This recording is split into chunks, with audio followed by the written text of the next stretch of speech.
Hello everyone, welcome to my channel class room to kitchen. Class room to kitchen అంటే ఇప్పటికీ అర్థమయ్యే ఉండాలి. నా విషయానికి వస్తే నా పేరు స్వాతి, నేను ఒక టీచర్ని. ఓకే, మ్యాటర్లోకి వచ్చేద్దాం. ఇప్పుడు ఈరోజు నేను చూపించేది వాక్కాయ కొబ్బరి తాలింపు. చూస్తున్నారు కదా, ఇవి వాక్కాయలండి. కొంతమంది చూసుంటారు, చూడకుంటారు, కొంతమంది తెలిసే ఉంటుంది మ్యాక్సిమం. ఈ వాక్కాయలను ఏం చేయాలంటే 2 ముక్కలు గింజి దీంట్లో గింజలు అనేవి తీసేయాలండి. తర్వాత ఒక కొబ్బరికాయ తీసుకుని చిన్న చిన్న ముక్కలు ఇలా చూపిస్తున్న విధంగా చిన్న చిన్న ముక్కలు కట్ చేయాలి. రెండింటిని కూడా కట్ చేసిన తర్వాత శుభ్రంగా క్లీన్ చేసుకోవాలి వాటర్తో. తర్వాత మిక్సీ జార్లో తీసుకుని గ్రైండ్ చేసుకోవాలి. మరీ మెత్తగా గ్రైండ్ చేసుకోకూడదు, చూపించిన విధంగా గ్రైండ్ చేసుకోవాలండి, కొంచెం బరకగా అనేది.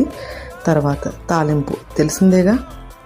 ఫస్ట్ అయితే మాత్రం ఆయిల్ వేసుకొని వెల్లుల్లిపాయలు వేసుకొని కొంచెం దంచుకొని, తర్వాత జీలకర్ర, ఆవాలు, మినప్పప్పు, శనగపప్పు తాలింపు అనేది వేయించుకోవాలి.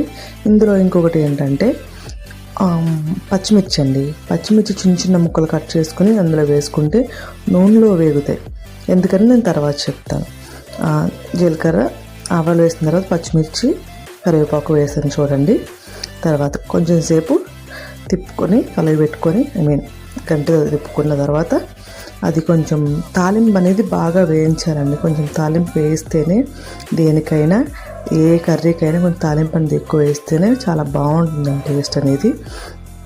కొంచెం ఎక్కువ వేస్తేనే బాగుంటుంది. సరే ట్రై చేయండి. తర్వాత పసుపు, అందులో పసుపు వేయలేదు కదా, కొంచెం మనం పసుపు అనేది ఇందులో యాడ్ చేసుకోవాలి. అందులో డైరెక్ట్గా వేస్తే కొంచెం పచ్చి వాసన వచ్చే ఛాన్సెస్ ఉన్నాయి. సో అందుకని కొంచెం నూనెలోనే వేసుకోవాలి. సాల్ట్ కూడా యాడ్ చేయలేదు, తగినంత సాల్ట్ కూడా వేసుకోవాలి. మేము కొంచెం మీడియంగా తింటాం, మీకు నచ్చినంత, మీకు తగినంత మీరు వేసుకోండి సాల్ట్ అనేది. కొంచెం సేపు తిప్పుకున్న తర్వాత స్టవ్ ఆఫ్ చేసుకొని మనం మిక్సీ పట్టుకున్న తురుములో ఈ తాలింపు అనేది వేసి తిప్పుకోవడమేనండి, ఏం లేదు. ఇప్పుడు చూడడానికి చాలా బాగుంటుంది. ఎందుకు పచ్చిమిరపకాయలు చిన్న ముక్కలు అన్నాను అంటే, ఆ చిన్న ముక్కలు ఇందులో కలిసి కొంచెం ఊరి పుల్ల పుల్లగా, అవి కూడా పుల్లగా అవుతాయండి. ఇంక పడేయక్కర్లేదు, డైరెక్ట్గా తినేయచ్చు. ఆ పచ్చిమిరపకాయలు అనేది అన్నంలో కలుపుకుని తింటే పుల్ల పుల్లగా మన నోటికి బాగుంటాయి. కొంచెం సేపు ఇట్లా తిప్పుకున్న తర్వాత అది రెడీ అయిపోయినట్టే అండి. ఇంకా వాక్కాయ కొబ్బరి ఒకసారి చూడొచ్చు మీరు, మ్యాక్సిమం అయిపోయింది. ఇంకా చూడండి ఎంత బాగుందో చూడడానికి. వాక్కాయ కొబ్బరి తాలింపు రెడీ అయిపోయింది.